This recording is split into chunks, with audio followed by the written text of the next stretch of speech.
What are the state's biggest needs when it comes to pediatric health care? And is Nevada ready for its first standalone children's hospital? That's this week on Nevada Week.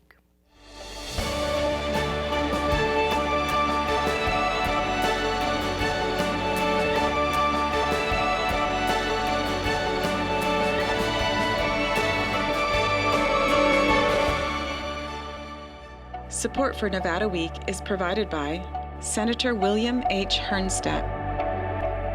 Welcome to Nevada Week. I'm Amber Renee Dixon. Considered one of the greatest pitchers in baseball history, we speak with longtime Las Vegas local Greg Maddux, who's looking to raise a lot of money for the Baller Dream Foundation. That's ahead.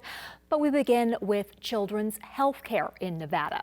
How it's improved, what it still lacks, and what legislation could impact it. For that, we bring in Dr. Joseph Lasky, Medical Director at Cure for the Kids Foundation, Dr. Mark Nunez, Director of Genetics at Cure for the Kids Foundation, and Lawrence Barnard, President of the Future Intermountain Health Nevada Children's Hospital. And that is where I want to start, because it's important that we say standalone hospital, right? Yes. And why is that? If you look at a standalone and a dedicated children's hospital, it really is a focal point of all of the pediatric care in the city. You have physicians currently going to different facilities that might not run into each other during their rounding. And so creating something like this children's hospital is going to give the opportunity for physicians to work closely together, to talk about different cases, to talk about the future of their different disciplines. You add in research, and then you put in graduate medical education, and it's really needed in this valley. You did work for UMC at one point. Yes. And they have a children's hospital. Yes. But this is better in addition to the collaboration because? Well, I think that's kind of the point of this is really the children's hospital, the intent of it is to work with everyone in the community already. We have some really great providers. We have a lot of things that are going really well for us, but having a place dedicated to only children will make the difference in a lot of cases. Right now we have, like in the OR, there are nurses that have to take care of adult orthopedics and then turn around and look at pediatric orthopedics. And having more of a specialization and focus on just children is what really is going to help us increase the capabilities of the entire state, actually. Okay. We have increased, we being Nevada, in terms of genetics. You were able to bring in Dr. Nunez, the state's first family geneticist. How difficult was that process, Dr. Lasky? I mean, I would say it's been since 2008 in the making, so many, many years when Annette Logan Parker, our founder, first started Cure for the Kids Clinic back then, and we even back then had patients with metabolic diseases that we were caring for, but we had to call the geneticists in Utah or in California to help manage them. But these were patients who were local, who lived in Las Vegas and needed their care here, and we helped facilitate their infusions and some of the complicated treatments they needed. But still, the brain power behind the management of those was not in the state, and so it's over that time we were able to get some traveling geneticists to who were primarily at Utah or UCLA to come and visit once or twice a month, but still that was really not adequate care for these kids with really complicated genetic diseases. And now that we have our own local geneticist full-time, it's just going to make managing those patients so much better for them, and again, the collaboration is just working great. Dr. Nunez, why would someone need a geneticist in the first place? Well, genetics is complicated, even for physicians. It's considered one of the harder areas to understand the options for testing, interpreting the genetic tests, the interaction of genes and environmental influences. So I think genetics is important in finding answers for children with multiple congenital anomalies and families with rare disorders. So currently, we're completing the decade of the diagnostic odyssey. But we've had about 10 years in which our diagnostic yield has gone routinely, when I see a child that I know has a genetic condition, from about 10 to 15% chance of finding an answer to around 40 to 45% chance of finding an answer. The service that we provide to families in finding these answers is increasingly more difficult and more complex, and finding an answer often opens up additional questions. And so we're starting to move into the decade of treating genetic diagnoses, and that's one of the reasons that I've come to Cure for the Kids. For this exciting period of time where all of a sudden genetic diagnoses that when I was training to be a geneticist didn't have a treatment or a cure, and nobody could imagine a treatment or a cure, now have therapies and cures for them. Wow. But did you just say that it's getting more difficult to diagnose, or? Not difficult to diagnose, it's difficult to get access to diagnosis. And so we don't have that. We don't have genetic providers in the state who are able to help families access somebody that's able to order the appropriate test. It's one of the reasons that we're really excited that SB 189, a bill for genetic counseling licensure, has made its way to the governor's desk. That bill, allowing genetic counselors to practice as independent healthcare providers in collaboration with a physician like myself, extends that access for families so that they can get the testing that they need in order to come to that diagnosis. Larry, you told me off camera how needed his position is. What else is needed in Nevada for your particular hospital, and how is recruiting going? There is a tremendous healthcare shortage. Definitely. It is the one thing that kind of keeps me up at night. When it was about building the facility, I was like, this is going to be the hardest thing. And as soon as we started moving on that, then it went from that being the hardest thing to how are we going to get the staff and the physicians into this. It has been going well. I think that a brand new children's hospital brings people interest. They want to be a part of something new. It's a potential for them to take all of their learnings and create something fresh and something different. And we've got a lot of that. There are still some challenges. What are those? Well, unfortunately, people still think we all live on the Strip and we eat at buffets. I think getting them here, once they're here, they start to see the beauty of it. We've been partnering with different people in the community, having physicians speak with other doctors that have come here to talk about their experiences. But getting them in the door is always that question of, is Vegas where I want to practice? Is it a place I want to raise my family? And I think that we've done a really good job of changing that narrative, but we still have a little ways to go.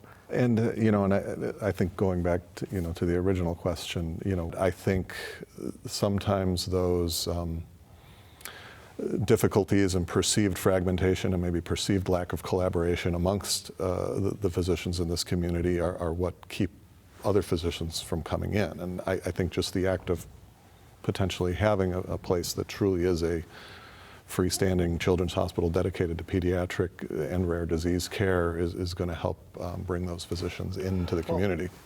Please, go ahead. I was going to say, I think that us having that children's hospital will be a milestone to show everyone that this is a focus for us.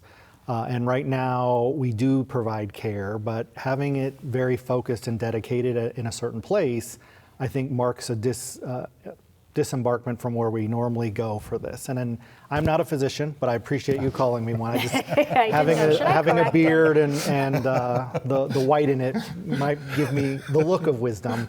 But I'd love for you guys to chime in on this. But in my mind, if I were a physician coming into a new city, I want to know that that city supports what I'm doing, that the other physicians support me, and that they want collaboration. I know that he's going to be able to come up with some diagnoses under the genetics piece and oncology, but that's just a part of the journey, and it is a long journey. So I love your Odyssey piece. These parents are looking at multiple comorbidities, multiple diagnoses, and it's not just a doctor. It is a whole team of people coming around and helping these families navigate through that. And I think having the hospital shows physicians that potentially could come in that we are dedicated to this. So, I think it brings the game to the next level. So in addition to providing graduate medical education, treating future generations of pediatricians and emergency room doctors and intensivists, we're also, a freestanding children's hospital is going to be a focus for continuing medical education in the community. So you bring in experts to talk about things. You talk about the new standard of care in a certain area, whether it be gastroenterology or infectious disease. And you're bringing the practice level of those pediatricians in the community up to a higher level by engaging in these dialogues. So it really becomes a nice focal point for providing the highest standard of care. It improves the reputation and in turn will attract more people. But what did Dr. Lasky tell you to get you here? Well, I think that it was more the environment than anything else. You always want to go someplace where you can make a difference, where you can teach a little bit. That's a passion of mine, but also where you can have some fun, where the people that you're working with are collegial. That at the end of the day that you can have a beer with them, or at the beginning of the day you can share a coffee and you know that you're sharing these experiences. So I think from the standpoint of making a difference, I had lived through the decade of the diagnostic odyssey, and that will continue for the families that I care for. But going to a place where you actually could make a difference in treating those genetic diagnoses is really a fantastic opportunity. And that only expands with a freestanding pediatric hospital, the ability to kind of have the facility to do bone marrow transplant and stem cell therapies for families and patients. It only increases with that. Well, and that makes me think of another piece of legislation that I'm not so sure is going to pass this session, but it is for a stem cell and bone marrow transplant program for pediatrics. What would you say to lawmakers who are on the fence about this? Right, and I think a lot of this has been already talked about at the legislative level, but I'll just reiterate that, even though I'll start with pediatric leukemias, which we cure, nearly 90% of, and that includes the ALLs and the AMLs, but that still leaves 10% of, probably a good, 5,000 kids per year, at least in the US, who relapse from that disease. And almost all of those kids with relapse leukemia require bone marrow transplant as a curative option. Chemotherapy a second time oftentimes does not work. And so we have a significant population of patients who relapse from leukemia, unfortunately. And we do not offer curative allogeneic bone marrow transplantation here in Nevada, and so we have had to send out hundreds of kids now over the last few years to receive those life-saving therapies at other hospitals in the area, not in the state of Nevada, and that's costing at least our Medicaid populations, at least $7 million to get those kids out of state just to receive that curative care. And so if we can develop that program here and get it up and running, we'll be able to keep those kids in state. Those families won't have to travel to other cities and live there for 3 months at a time. They'll be able to stay in their homes here in Nevada, which will impact their jobs a lot less, impact their children's education a lot less, and is just going to be much more appropriate care for these families suffering, with these children with, devastating diseases. And that's just about oncology. That doesn't, count the children who have complex genetic diseases that, might be cured by some forms of gene therapy now, but oftentimes bone marrow transplant is the only way of curing some of those diseases as well. There are also a number of other genetic diseases such as sickle cell disease that, although again there is a gene therapy that's available now for that, it may not be right for all patients, and it may still be bone marrow transplantation that is the right therapy for those children as well. And again, we're not offering that in Nevada yet, but I think having the means and the money to try to get a program up and running is really necessary to help those families. You bring up something about sending patients out of state. Larry, that is one of the rumors I believe you told me that you are addressing. People think this new children's hospital is just going to be sending children out of state. Yes. Why would people even think that, and what would you say in response to it? I think this has been something that's been going on for 40 years. People have wanted to see this children's hospital here for good reason. but there's always been barriers to that. And there's just tons of different obstacles and people with different focuses on this and how it should be done. And so rumors start on what this actually is. And, we've heard anywhere from this is just going to be a 70-bed, small little hospital to the hundreds of millions you're putting into this facility. It's just a feeder for Salt Lake City. And the doctors are both nodding here. Have you both heard these rumors Yes, too? yes, absolutely. Yeah, it's a common one because it's very easy to say, oh, wow, if that's what's happening, I don't support it. And the reality is, just from a practical sense, business-wise, no one's going to put hundreds of millions of dollars to send kids to Salt Lake City or to LA when they're already going. It's not going to be a financial windfall for anyone. But in the reality, one kind of story always comes to mind. There's one pediatric neurosurgeon in the state of Nevada, only one, and that is through Intermountain Health. We don't have a hospital, so they can't practice in our facility. And people say, why do you have one there now if you're not able to do the surgeries in your own facility? And it really is because it's the right thing to do. And it is such an impressive organization, and obviously I'm biased, but coming from the outside and seeing that this truly is about how do we make healthcare better for the kids of this state versus a financial play, because there are plenty of other ways to make money in healthcare, and pediatrics is not it. And I know that you and your colleagues and all of them know this truly is about helping kids. It's not about how do you get rich. And so when I look at physicians like this, caregivers out in the community that are doing it, you absolutely know they're doing this for the right reason. When are you going to break ground?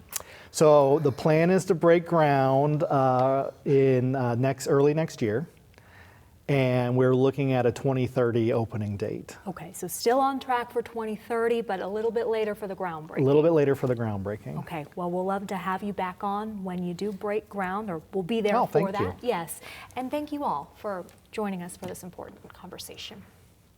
All right, we move now to the Baller Dream Foundation, which supports both children and young adults up to 29 years old who are battling cancer. It's a cause near and dear to Las Vegas local and Hall of Fame pitcher Greg Maddux, who's preparing to host the 3rd annual Circa Celebrity Poker Tournament, June 7th and 8th. We spoke with him about that and got his takes on some of Las Vegas's biggest baseball stories. So, Greg, the Baller Dream Foundation, why is this a cause that's important to you? It's a great charity. Obviously, my daughter's been working there for about close to a decade now, and they help kids, older kids, young adults with cancer. They do a lot of activities for them. They, kids got cancer. He doesn't have a lot of time left, and one kid might want to go sit courtside at a Laker game. One kid might want to go fishing in Alaska. Another kid might need help paying his medical bills. So, it's a good charity. It helps the older kids, and they seem to appreciate it very much, and we're happy to oblige. I wonder, do older kids kind of lack that, perhaps, that kind of help when they're dealing with cancer? Most of the money goes to the younger kids, the preschoolers, the toddlers, and it's nice to help out the older kids, and they kind of specialize in 18 to 29 years old as the kids get older and kind of time out of all the younger stuff. Okay, so yeah, you mentioned your daughter Paige. She is the Chief Development Officer of the Baller Dream Foundation, and I was reading on the website her bio. It says that she has a passion for philanthropy. Do you know how that happened? Were you a part in that? Well, I just think, she's always been a pretty giving person, and it was something that she could do on her own, a lot of it on her own, and she enjoys the work. She works hard. She's working, more than 40 hours a week on this stuff, and it's nice to see, as a dad, it's nice to see your kids going out there and actually doing something. You have a personal connection with poker, I believe, through your father? My father was a poker dealer, yes. And, on our flights, traveling for 22 years, we always had a poker game. Whatever city we were going to, we always had 4 or 5 guys in the back of the plane playing poker. And, it's just something we did to help kill time, make the flights go by faster. And, we play a lot of poker. We used to, play at home too with the family, holidays and all that. We'd sit around and play poker together and, have a lot of laughs, eat well, and have a lot of laughs and play cards. How good are you at poker? I would say I'm about a 12 handicap, if you had to handicap it. I mean, I realize I enjoy playing the game. I'm by no means a pro or anywhere close to that, but it's kind of like golf. You find something you enjoy doing, and you spend time with friends, and you have a good time. And this is your third year doing it. How much money are you hoping to raise? Well, hopefully we'll make over $500,000. We did that last year, and we're hoping to achieve that and maybe do a little bit better this year. How closely do you follow Major League Baseball these days? Not too closely. I retired when COVID hit, and I do watch the Rangers a little bit here and there, and occasionally it's kind of background noise when it's on right now. But my brother's a pitching coach over there in Texas, and I usually put the Ranger games on. And so what do you think about the Athletics moving to Las Vegas? Yeah, I'm fired up about it. I think the Raiders have done well. The Knights have done well. WNBA's done well. So I'd love to see baseball come here and do well. Just from a selfish standpoint, it'd be nice to go to a Major League game without getting on a plane for a change.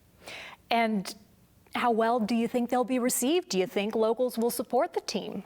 I think they'll be received pretty well. I think if, especially if they start winning, winning always helps. And they're kind of turning their season around this year. They're playing respectable right now. And, they're much improved over last year, and it'd be nice to see them improve up until the time they get here.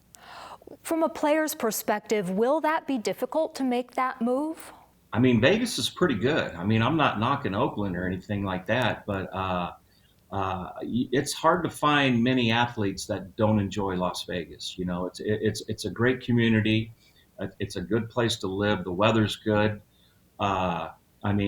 There's all types of things to do out here. I mean, there are golf courses and churches and schools and all that as well. And we also have the Strip, but Vegas is a great place to live. I can't see many players too upset with having to work in Las Vegas for a summer. What was the perception of Las Vegas when you were playing? Best road trip in the league. I mean, that's the place of all the places, everyone says, hey, what's your favorite place to visit? I mean, it was always Vegas. I mean, especially for the minor league players that were coming in here, for the last, 30 years now, 40 years. So, it's always a good road trip. Very cool. I'm surprised to hear you say that, because I thought maybe there would be a little bit of trepidation, like, uh-oh, be careful in Vegas. Well, yeah, I mean, sometimes it's a lot of fun to get into trouble, but it's also a good place to have fun. And, you're always looking for escapes from the ballpark. I know when I was in Atlanta, we played a lot of golf. We would always find a golf course to go to. And if we had an off night in Vegas and we were able to go have a nice dinner and see a show, I mean, that would be a great way to spend an off day. We had plenty of off days in New York where we would, play golf, see a show, and get ready to play the Mets the next day. What are your thoughts about Pete Rose, a longtime Las Vegas resident? He is now off of the permanently ineligible list and could be inducted into the Hall of Fame alongside you. Do you think he deserves that? Well, I mean, he's the all-time hit king. I mean, nobody's got more hits than Pete Rose. I think his career speaks for itself. I guess it's up to the writers now to vote on that. I personally don't have a vote. I would have to think about it for a while to make up my mind. I know, obviously you're not supposed to bet on the game. That's something he did, unfortunately. But, I think it's kind of easy to forgive people sometimes. I wish they would have done it while he was still alive. It would have been nice to see him go into the Hall of Fame and actually give a speech. I think that would be pretty cool. Growing up as a kid, my father was a huge Reds fan. So growing up, my brother and I, we were in the backyard playing, and we were Pete Rose and Johnny Bench and Joe Morgan and Ed George Foster. We were all the big Red Machine guys. So for me personally, he's always been the guy for me. And I didn't realize, but you share a birthday with him. Yeah, we do. Yeah, pretty cool. Did you get to hang out with him here in Vegas? He actually came to our event last year, so I did get to spend some time and sit down with him that night. And I've actually ran into him at a few dinners, you know, around town, and it was always nice to say hi to him and kind of catch up a little bit.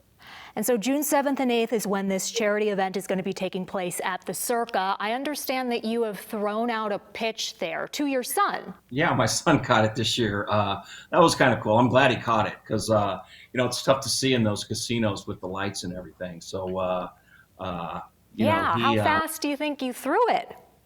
I think I probably got it up over 50 would be my guess. In the casino. Casino, no warm-ups, you know. I got it on a line, but didn't hurt anything. But you know, it was pretty cool. You know, it's pretty cool. It's a pretty cool event. You know, you can buy a seat for $3,000 or for $3,000. You can get a seat in the poker tournament, and it's $50,000 to the winner. You know, everything's a tax write-off. All that. You know, you can get all the info at ballardreampoker.org, and you know, more the merrier. We'd love to have you, and whoever wants to show up, and we'll have some celebrities out there. And, you know, when you get knocked out, you can share a beer with them, and it'll be a good time. Greg Maddux, thank you so much for your time. Thank you. Appreciate it. We have more information about the Baller Dream Foundation and about fundraising efforts for Nevada's first standalone children's hospital on our website, vegaspbs.org/Nevada Week. And I'll see you next week on Nevada Week.